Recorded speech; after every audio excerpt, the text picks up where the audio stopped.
Hello నమస్తే. నేను Rayalaseema styles పుల్లగూర curry ఎలా చేయాలో నేను చూపిస్తాను.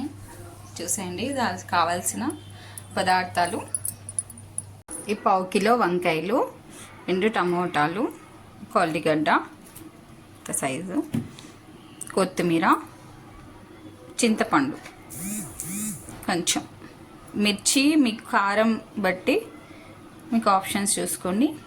ఇంకా వెల్లుల్లి కూడా దీంట్లోకి యూస్ చేస్తాం. ఎలా చేయాలో చూద్దాం. స్మాల్ ఇంగ్రీడియంట్స్ ఇలా కట్ చేసి పెట్టుకున్నాము: వంకాయలు, టమోటా, ఉల్లిగడ్డ, పచ్చిమిర్చి, చింతపండు, కొత్తిమీర, వెల్లుల్లి. స్టవ్ వెలిగించుకొని వంకాయలు వేసేసుకున్నాం. ఉప్పు వేసి వంకాయలు ఇలా నానబెట్టుకొని కట్ చేసుకోవాలి. ఏం లేదండి, సింపుల్. అన్ని వంకాయలు ఎప్పుడు పచ్చడి ఫ్రైలు కాకుండా ఇలా పుల్లగూర ట్రై చేయండి. సూపర్ ఉంటుంది టేస్ట్. ఎలా ఉందో కామెంట్ బాక్స్లో కామెంట్ కూడా చేయండి. ఇదో పచ్చిమిర్చి, ఉల్లిగడ్డ, చింతపండు, కొత్తిమీర, చింతపండు అన్నీ వేసేసి ఎల్లిపాయలు అన్నీ వేసి కొంచెం వాటర్ వేసి ఒక గ్లాస్ వాటర్ వేసేసి స్పూన్ పసుపు,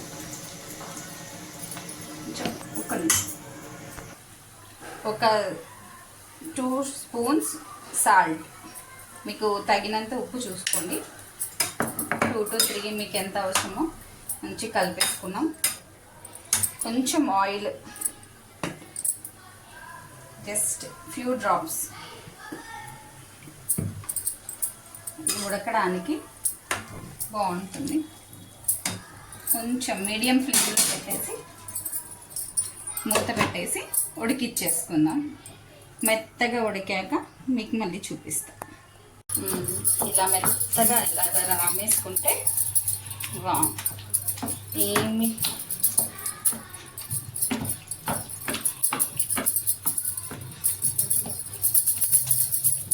ఇలా మెత్తగా రామేసుకోండి. పప్పు గిత్తె అంటాం మనం రాయలసీమ సైడ్.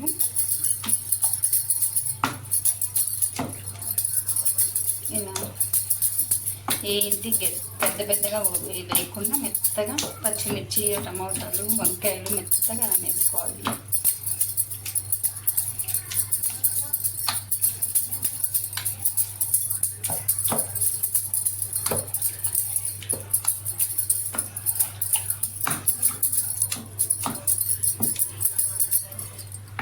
మెత్తగా చేసుకున్నాక ఎలా ఉంది చూడండి, పప్పులాగే ఉంటుంది. ఎంత వంకాయ బజ్జీ కూడా అని అంటారు కొంతమంది.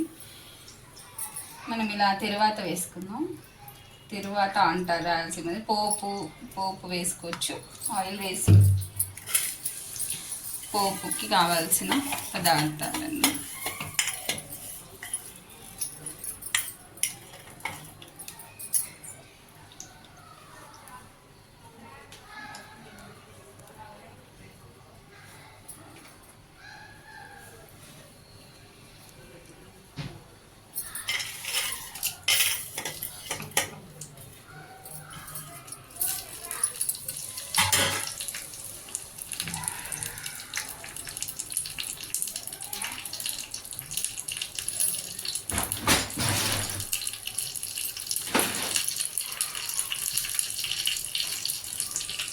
రోజు వంటలో మీకు ఇందాక పుల్లగూర వంకాయ బజ్జీ చూపించాను. ఇది వైట్ రైస్, ఇత్తడి పాత్ర అండి. ఇత్తడి గిన్నెలో చేస్తే మనకు వంట. మా అమ్మమ్మ దీక్ష ఇది. ఇలాంటివి తెచ్చుకోండి, సూపర్గా మనకు రైస్ మంచిది.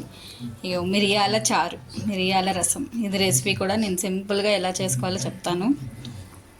అండి ఆనియన్స్, పచ్చి ఆనియన్స్, జలుబు దగ్గు ఉంటే మనకి ఇవి పెట్టుకోండి. Chips super.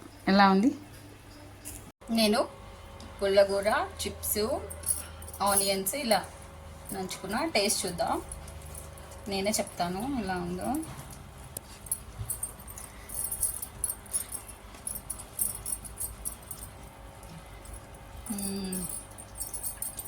సూపర్ అండి. ఇలా చిప్స్ నంచుకొని అవును, వావ్, టేస్ట్ ఎలా ఉందో మీరు చేసుకొని చెప్పండి. Thank you.